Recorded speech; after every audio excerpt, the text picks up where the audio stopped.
Hey guys, welcome back to The Upper Hand. So today we're talking fire and ice, kind of. So we're covering hot and cold modalities, and we're talking when it may be good to use each one, the therapeutic benefits of each, and when one of them may be contraindicated. So stick around because we're covering all that next.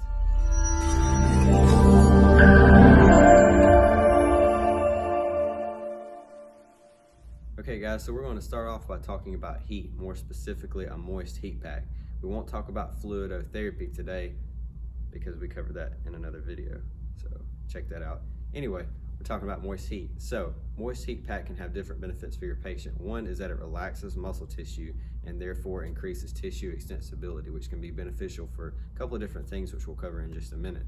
Another thing that heat does is that it increases blood flow in the area being treated by vasodilation, which is the widening of blood vessels in the area that's being treated. So that can have different benefits as well. The cold, on the other hand, causes vasoconstriction, which decreases blood flow. Why would this be good? Well, if someone has swelling or edema, or if someone has inflammation from some type of injury, then vasoconstriction can help to reduce swelling and reduce inflammation, which, by the way, are two different things. So ice therapy or cold therapy, such as a cold pack, can be beneficial for reducing inflammation, reducing swelling. So cold therapy can also help to reduce or diminish pain because nerve activity decreases in the presence of cold.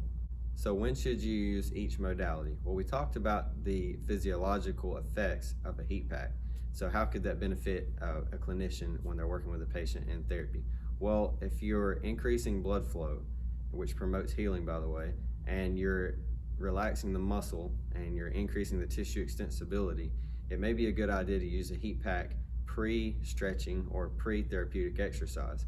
So personally, I like to use some heat modality, some type of heat modality, either fluidotherapy or a moist heat pack at the beginning of a session in order to relax the muscle fibers and to increase tissue extensibility and to increase the blood flow, because after that, the patient is going to be stretched or the patient is going to engage in some type of therapeutic exercises, and so they will be better suited to do that when their tissue is more relaxed and more extensible.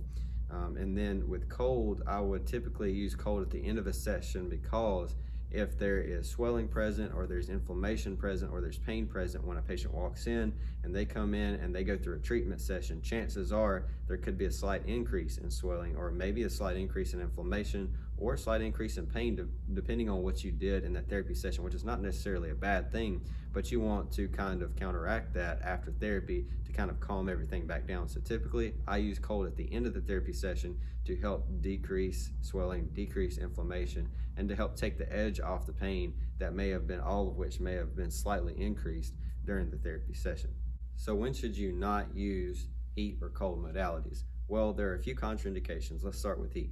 So with heat, you would not use a moist heat pack on an area where there's a DVT, deep vein thrombosis, which is a blood clot. You would also not use moist heat on someone who has peripheral vascular disease. That would be contraindicated.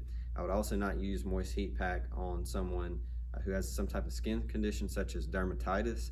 A condition like that, heat may exacerbate that condition and actually make it worse. And then I would not use a heat pack directly over an open wound. There are some cases where you could argue that you could use a moist heat pack where there's been an incision or there's some type of wound, but I would not use it maybe directly over a very open wound. And then with cold packs, there are similar contraindications. I would not use it over an area where there's DVT.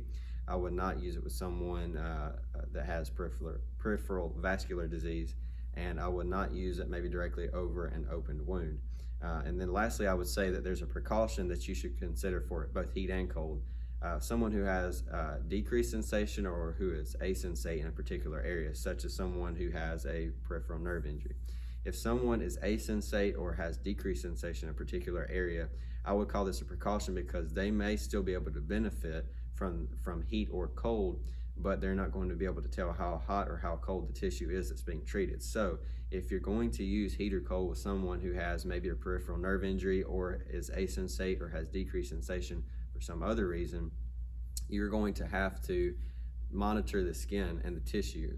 So what I mean by that is either have the patient inspect the skin every couple of minutes, every 1 to 2 minutes, or you need to be coming by as a therapist or a clinician and inspecting the skin every 1 to 2 minutes, just to ensure that the skin and the tissue is not getting too hot or too cold, because they're not going to be able to tell that because they're asensate or they have decreased sensation. So you're going to have to manually monitor that. And lastly, guys, I want to leave you with a little tip. When you're applying hot or cold, you need to layer up. You need to put several layers in between the patient and the modality that you're using, 2 to 4 layers. So if you're using a moist heat pack or if you're using a cold pack, you should put 2 to 4 layers between the patient and the modality. That could be maybe a hand towel or something of that nature. And again, it goes back to protecting the tissue of the patient. You don't want to make them too hot or too cold or burn them in the short amount of time that they're on that modality. So monitoring the patient while they're on the modality if it's necessary, and making sure you're layering up to protect the patient so that they actually benefit from the modality and are not injured by it. That's the whole key there. All right, guys, so I hope you enjoyed this video. It gave you some good information that you can use in clinic. And if you have any questions or comments, or if you want to let us know how you use hot and cold modalities in a way that we didn't mention in this video, drop them in the comments below, and we look forward to seeing you guys next time on The Upper Hand.